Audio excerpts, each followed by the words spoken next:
Hello दोस्तों, इस video में हम देखेंगे कैसे ट्रांसपोज़ क्वेरी वर्क करती है।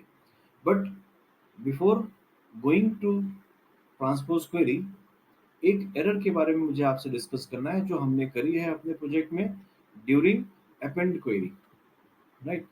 सो अपेंड क्वेरी में 2 टेबल तभी अपेंड हो सकती है जब उसमें नंबर ऑफ कॉलम सेम हो, name of the column same हो and data type of the column same हो। हमने इस 3 कंडीशन को इग्नोर करके अपेंड क्वेरी करी थी, जिसकी वजह से मेरा अपेंड क्वेरी सक्सेसफुल नहीं है। Let's see what was the wrong. मेरी अपेंडेड क्वेरी यानी कि एथलीट्स गेम्स में इवेंट आईडी समर गेम्स के लिए नल आ रही है। साथ ही साथ एक एक्स्ट्रा कॉलम मेरे अपेंडेड क्वेरी में अपेंडेड टेबल में ऐड हो गया है, that is event ID.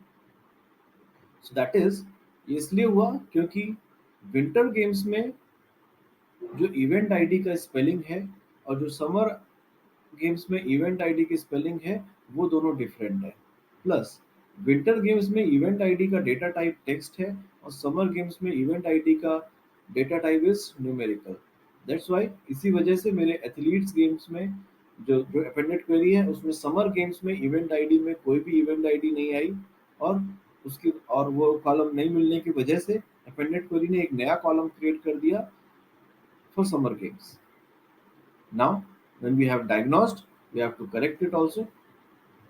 In summer games, सबसे पहले तो मैं इस event ID की spelling ठीक करूंगा as it is there in winter games. Its spelling is EVENTID.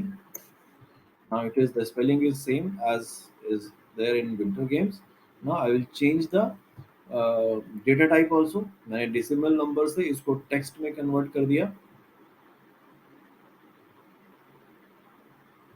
अब दोनों कॉलम ये कॉलम मेरे विंटर गेम्स और समर गेम्स दोनों जगह सेम दिख रहे हैं मुझे। लेट्स सी क्या मेरी अपेंडेड क्वेरी में ये प्रॉब्लम सॉल्व हो गई है। Yes, now summer games are also having, मेरे समर गेम्स वाले डेटा में भी इवेंट आईडी सेम कॉलम में आ गया है और वो एक्स्ट्रा कॉलम जो ऐड हो गया था वो भी वहां से हट गया है। तो एक बार फिर हमने प्रूव कर दिया कि appended query is depending upon the source query. Source query में अगर मैं कुछ चेंज कर रहा हूँ तो वो अपेंडेड क्वेरी में भी उसका इफेक्ट हो रहा है। So this was all about the appended query. We need to make sure that number of columns are same, name of the columns are same and data type of the column is also same. Then only we should apply the append query, otherwise result गलत ही आएगा। Now let's see where to do the transpose query. हमारे इस project में कहीं पे भी हमें transpose query की ज़रूरत नहीं है क्योंकि मेरा दोनों ही डेटा टेबल्स जो हैं एक ही फॉर्म में हैं।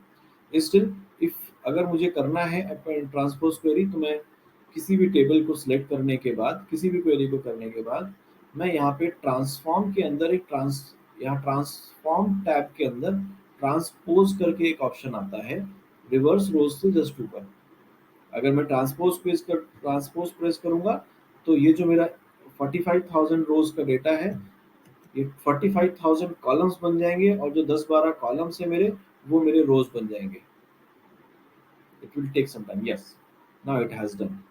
So all the columns are now my rows and all the rows are my column. Now structure of winter and summer change हो चुका है तो मेरी अपेंड क्वेरी फिर से रिजल्ट नहीं दे पाएगी, राइट? सो हमारे प्रोजेक्ट में इस ट्रांसपोज क्वेरी की जरूरत नहीं थी, जस्ट टू डेमोन्स्ट्रेट पर्पस मैंने किया है। तो लेट्स टेक इट बैक। इसको मैं इस स्टेप को वापस से हटा देता हूँ so that my winter games and summer games looks similar and मेरी अपेंडेड क्वेरी भी काम कर रही है, right? So this was all about the append query and transpose query. In the next video we will see about the replace value on the columns. Thank you.